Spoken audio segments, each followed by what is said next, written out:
So if you are facing it difficult to fix this problem, tap on your power button to restart your device. So after restarting your device and it's still not working, what you have to do is to try to go to your phone settings. So tap on the settings. Now tap on network and internet. Tap on mobile network. Tap on or select the network you're using. Now scroll down and tap on advanced.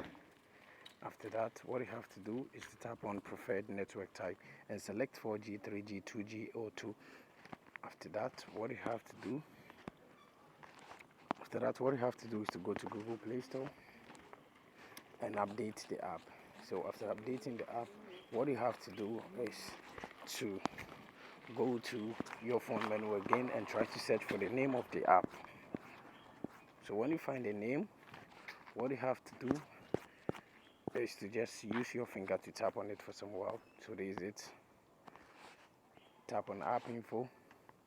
So when you get to the app info of this app, tap on force stop, tap on OK, tap on storage and cache, tap on the collect cache, go back, tap on notifications and make sure this show notification is turned on.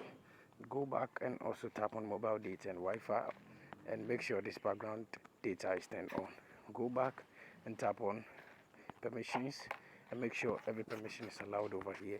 So after doing this, what you have to do lastly is to tap on your power button for some while, tap on restart and restart your device. When you restart your device or after restarting your device, this problem is going to get fixed. Thank you for watching this video. See you in the next one.